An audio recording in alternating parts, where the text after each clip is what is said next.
ಈಗ ಕೆಸಿನಲ್ಲಿ ಪತ್ರೊಡೆ ರೆಡಿಯಾಗಿದೆ. ಇದು ಹೇಗೆ ಮಾಡೋದಂದರೆ ನೋಡ್ಕೊಂಡು ಬರೋಣ ಬನ್ನಿ. ಇವಾಗ ಅರ್ಧ kg ಅಕ್ಕಿ ತಗೊಂಡಿದ್ದೇನೆ.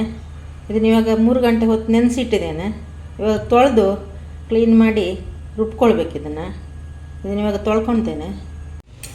ಈಗ ಒಂದು 10 ಒಣಮೆಣಸು ತಗೊಂಡಿದ್ದೇನೆ. ಹಸಿ ಇದೆ, ಇದು ಹುರಿಲಿಲ್ಲ, ಹಸಿನೇ ಹಾಕಿದ್ದೇನೆ. ಆಮೇಲೆ ಒಂದು 3 ಚಮಚ ಕೊತ್ತಂಬರಿ ತಗೊಂಡಿದ್ದೇನೆ, ಅದು ಹಸಿಯೇ. ಆಮೇಲೆ 1.5 ಚಮಚ ಜೀರಿಗೆ ತಗೊಂಡಿದ್ದೇನೆ, ಇದನ್ನು ಹಾಕ್ತಿದ್ದೇನೆ. ಆಮೇಲೆ ಒಂದು ಅರ್ಧ ಚಮಚ ಮೆಂತ್ಯ ತಗೊಂಡಿದ್ದೇನೆ, ಅದು ಹಾಕ್ತಿದ್ದೇನೆ. ಮತ್ತು ಸ್ವಲ್ಪ ಹುಳಿ ಸ್ವಲ್ಪ ಜಾಸ್ತಿ ತಗೊಳ್ಳಿ, ಒಂದು 2 ಲಿಂಬೆ ಗಾತ್ರದಷ್ಟು ಹುಳಿ ತಗೊಳ್ಬೇಕು. ಇವಾಗ ಒಂದು 2 ಚಮಚ ಉಪ್ಪು ತಗೊಂಡಿದ್ದೇನೆ, ಇದನ್ನು ಹಾಕ್ತಿದ್ದೇನೆ. ನಿಮಗೆ ಎಷ್ಟು ಬೇಕು ಉಪ್ಪು ಅಷ್ಟು ರುಚಿಗೆ ನೋಡ್ಕೊಂಡು ಹಾಕ್ಕೊಳ್ಳಿ. ಆಮೇಲೆ 1 ಚಮಚ ಅರಿಶಿನ ಹುಡಿ ಹಾಕ್ತಿದ್ದೇನೆ. ಇದನ್ನು ಇವಾಗ ನುಣ್ಣಗೆ ರುಬ್ಕೊಳ್ಬೇಕು. ನುಣ್ಣಗಂದರೆ ಹೆಚ್ಚು ನುಣ್ಣಗಾಗೋದು ಬೇಡ, ಸ್ವಲ್ಪ ನುಣ್ಣಗಾದರೆ ಸಾಕು. ಸ್ವಲ್ಪ ನೀರು ಹಾಕ್ಕೊಂಡು ಸ್ವಲ್ಪ ರುಬ್ಕೊಳ್ಳುವ. ಈಗ ಸ್ವಲ್ಪ ನೀರು ಹಾಕ್ತಿದ್ದೇನೆ, ಸ್ವಲ್ಪ ಹಾಕ್ಕೊಳ್ಳಿ ನೀರು, ಜಾಸ್ತಿ ಬೇಡ. ಇವಾಗ ಅಕ್ಕಿ ಮಸಾಲೆ ಎಲ್ಲ ರುಬ್ಕೊಂಡಾಗಿದೆ. ನುಣ್ಣಗೆ ರುಬ್ಬಬೇಡಿ, ಸ್ವಲ್ಪ ಜರಿ ಇರಬೇಕು. ಈಗ ತರಿ ಇರಬೇಕಿದು, ಇಷ್ಟು ನೈಸಾದರೆ ಸಾಕು. ಸ್ವಲ್ಪ ತರಿ ಇರಲಿ. ನಾನಿವಾಗ ಕೆಸಿನೆಲೆ ತಗೊಂಡಿದ್ದೇನೆ. ಕೆಸಿನೆಲೆ ಎಳ್ತಿರಬೇಕು, ಜಾಸ್ತಿ ಬೆಳಿಬಾರ್ದು. ಇದು ಇವಾಗ 30 ಕೆಸಿನೆಲೆ ತಗೊಂಡಿದ್ದೇನೆ. ಇದನ್ನು ಚೆನ್ನಾಗಿ ತೊಳೆದು ಈಗ ಪೀಸ್ ಮಾಡ್ಕೊಳ್ಬೇಕು, ನುಣ್ಣಗೆ ಪೀಸ್ ಮಾಡ್ಕೊಳ್ಬೇಕು. ಈಗ ಚೆಂದ ತೊಳೆದು ಕಟ್ ಮಾಡಿ ಇಟ್ಕೊಂಡಿದ್ದೇನೆ. ಇಷ್ಟು ಕಟ್ ಮಾಡಿದರೆ ಸಾಕು. ಈಗ ರುಬ್ಕೊಂಡಿದ್ದ ಅಕ್ಕಿ ಎಲ್ಲ ಇದಕ್ಕೆ ಹಾಕ್ಕೊಂಡು ಚೆನ್ನಾಗಿ ಮಿಕ್ಸ್ ಮಾಡ್ಕೊಳ್ಳಿ ಕೈಯಾಗೆ.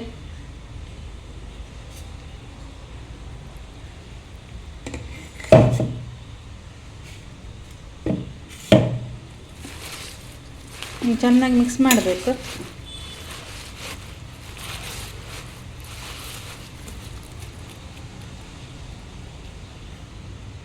ಇವಾಗ ಚೆನ್ನಾಗಿ ಮಿಕ್ಸ್ ಮಾಡಿ ಆಗಿದೆ.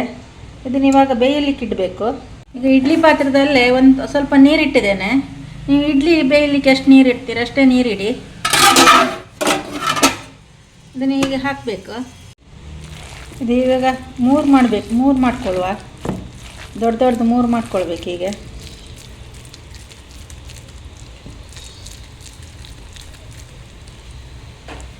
ಆಮೇಲೆ ಇಲ್ಲೇ ಎಲೆ ಇಟ್ಕೊಂಡು ಅದರ ಮೇಲೆ ಹೀಗಿಡಬೇಕು. ಕೆಸನೆಲೆನೇ ಇಟ್ಟಿದ್ದೇನೆ ನಾನು ಅಡಿಗೆ. ಹೀಗೆ ಇಟ್ಕೊಂಡು ಇದನ್ನು ಇವಾಗ ಮುಚ್ಚಬೇಕು. ಹೀಗೆ ಮುಚ್ಚೀನಿ.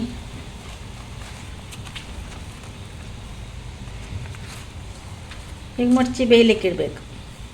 ಅಡಿಗೆ ಒಂದು ಬಾಳೆ ಎಲೆ ಹಾಕ್ಕೊಂಡಿದ್ದೇನೆ. ಬಾಳೆ ಎಲೆ ಬೇಕಂತಿಲ್ಲ, ನಾನು ಬಾಳೆ ಎಲೆ ಇದ್ದಿತ್ತು ಅದಕ್ಕೆ ಇಟ್ಕೊಂಡು ಹಾಕ್ಕೊಂಡಿದ್ದೇನೆ. ಈಗ ಇದು ಬೇಯಲಿಕ್ಕೆ ಇಡ್ತೇನೆ. ಹೀಗೆ ಅದು ಮುಡ್ಚಿಗೆ ಉಲ್ಟಾ ಇಡಬೇಕು.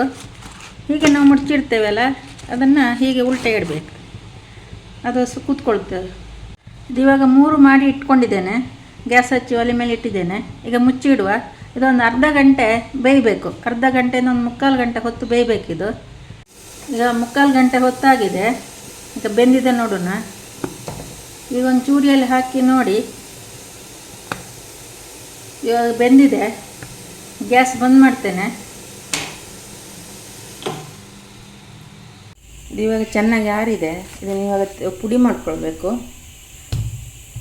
ಇವಾಗ ಪುಡಿ ಮಾಡ್ಕೊಳ್ತೇನೆ.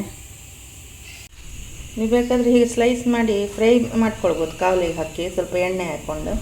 ಇಲ್ಲದಿದ್ದರೆ ಇದನ್ನು ಪುಡಿ ಮಾಡಿ ಒಗ್ಗರಣೆ ಹಾಕ್ಬೋದು ಬೆಳಿಗ್ಗೆ ತಿಂಡಿಗೆ.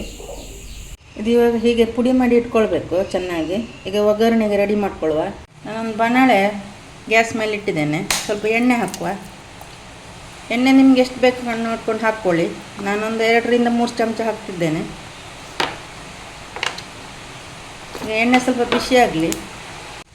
ಈಗ ಎಣ್ಣೆ ಬಿಸಿಯಾಗಿದೆ. ನಾನು ತೆಂಗಿನ ಎಣ್ಣೆ ತಗೊಂಡಿದ್ದೇನೆ. ನೀವು ಯಾವುದು ಅಡುಗೆಗೆ ಉಪಯೋಗಿಸ್ತೀರ ಅದನ್ನು ತಗೊಳ್ಳಿ. ತೆಂಗಿನ ಎಣ್ಣೆ ಸ್ವಲ್ಪ ಟೇಸ್ಟ್ ಕೊಡುತ್ತೆ. ಈಗ ಸಾಸಿವೆ ಹಾಕ್ತಿದ್ದೇನೆ 1 ಚಮಚ.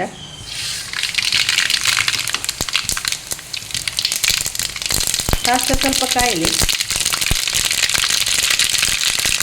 ಗ್ಯಾಸ್ ಸ್ವಲ್ಪ ಸಣ್ಣ ಮಾಡ್ಕೊಳ್ಳಿ, ದೊಡ್ಡದು ಮಾಡಬೇಡಿ. ಈಗ ಒಂದು 5-6 ಮೆಣಸು ಪೀಸ್ ಮಾಡಿ ಇಟ್ಕೊಂಡಿದ್ದೇನೆ, ಅದನ್ನು ಹಾಕ್ತಿದ್ದೇನೆ.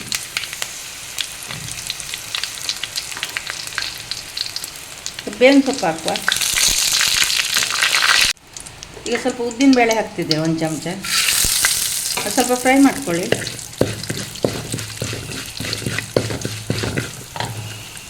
ಈಗ 1 ಚಮಚ ಕಡಲೆಬೇಳೆ ಹಾಕ್ತಿದ್ದೇನೆ, ಅದು ಸ್ವಲ್ಪ ಫ್ರೈ ಮಾಡ್ಕೊಳ್ಳಿ. ಈಗ ಕಡಲೆಬೇಳೆ ಉದ್ದಿನಬೇಳೆ ಚೆನ್ನಾಗಿ ಫ್ರೈ ಆಗಿದೆ. ಇವಾಗ ಕಾಯಿ ಹಾಕ್ಕೊಳ್ತೇನೆ. ನಾನು ಸಣ್ಣದ ಕಾಯಿ ಒಂದು ಇಡೀ ತಗೊಂಡಿದ್ದೇನೆ, ನಿಮ್ಗೆ ದೊಡ್ಡದಾದ್ರೆ ಒಂದು ಅರ್ಧ ಕಡಿ ಸಾಕು. ಈಗ ಇದಕ್ಕೆ ಹಾಕ್ತಿದ್ದೇನೆ, ಸ್ವಲ್ಪ ಫ್ರೈ ಮಾಡ್ಕೊಳ್ಳಿ. ಈಗ ತೆಂಗಿನಕಾಯಿ ಸ್ವಲ್ಪ ಫ್ರೈ ಆಗಿದೆ. ಈಗ ಬೆಲ್ಲ ಹಾಕುವ. 1 ಅಚ್ಚು ಬೆಲ್ಲ ತಗೊಂಡಿದ್ದೇನೆ, ಇದನ್ನು ಹಾಕ್ತಿದ್ದೇನೆ, ಸ್ವಲ್ಪ ಫ್ರೈ ಮಾಡ್ಕೊಳ್ಳುವ. ಈಗ ಬೆಲ್ಲ ಸ್ವಲ್ಪ ಕರಗಿದೆ. ಇವಾಗ ಪತ್ರೊಡೆ ಪುಡಿ ಮಾಡಿ ಅದನ್ನು ಹಾಕ್ಕೊಳ್ಬೇಕು ಇದಕ್ಕೆ. ಈಗ 3 ಪತ್ರೊಡೆ ಪುಡಿ ಮಾಡಿ ಇಟ್ಕೊಂಡಿದ್ದೇನೆ. ಇದೊಂದು 5 ರಿಂದ 6 ಜನಕ್ಕೆ ಸಾಕಾಗುತ್ತೆ ಬೆಳಿಗ್ಗೆ ತಿಂಡಿಗೆ. ರಾತ್ರಿ ಮಾಡಿ ಇಟ್ಕೊಂಡ್ರೆ ಬೆಳಿಗ್ಗೆ ತಿಂಡಿಗೆ ರೆಡಿ ಮಾಡ್ಕೊಳ್ಬೋದು ಒಗ್ಗರಣೆ ಹಾಕ್ಕೊಂಡು. ಇದಕ್ಕೆ ಆಷಾಢ ತಿಂಗಳಲ್ಲಿ ಒಂದು ಸಲ ಆದರೂ ತಿನ್ನಬೇಕಂತೆ. ಒಂದು ಚಟ್ನಿ ಮಾಡಿಕೊಂಡು ಅಲ್ಲ ಪತ್ರೊಡೆ ಮಾಡಿಕೊಂಡು ತಿನ್ನಬೇಕಂತೆ, ಒಳ್ಳೆಯದಂದು ಜೀವಕ್ಕೆ. ಇವಾಗ ಚೆನ್ನಾಗಿ ಮಿಕ್ಸ್ ಮಾಡ್ತೇನೆ. ಇವಾಗ ಚೆನ್ನಾಗಿ ಮಿಕ್ಸ್ ಆಗಿದೆ. ಒಂದು 5 ನಿಮಿಷ ಸಣ್ಣ ಉರಿಯಲ್ಲಿ ಸ್ವಲ್ಪ ಬಿಸಿ ಆಗ್ಲಿಕ್ಕೆ ಬಿಡುವ. ಇದು ಇವಾಗ ರೆಡಿಯಾಗಿದೆ. ನಾನು ಗ್ಯಾಸ್ ಬಂದ್ ಮಾಡ್ತೇನೆ. ವಿಡಿಯೋ ಇಷ್ಟ ಆದಲ್ಲಿ ಒಂದು ಲೈಕ್ ಮಾಡಿ, ಹಾಗೆ ನಮ್ಮ ಚಾನಲಿಗೆ ಒಂದು ಸಬ್ಸ್ಕ್ರೈಬ್ ಮಾಡಿ.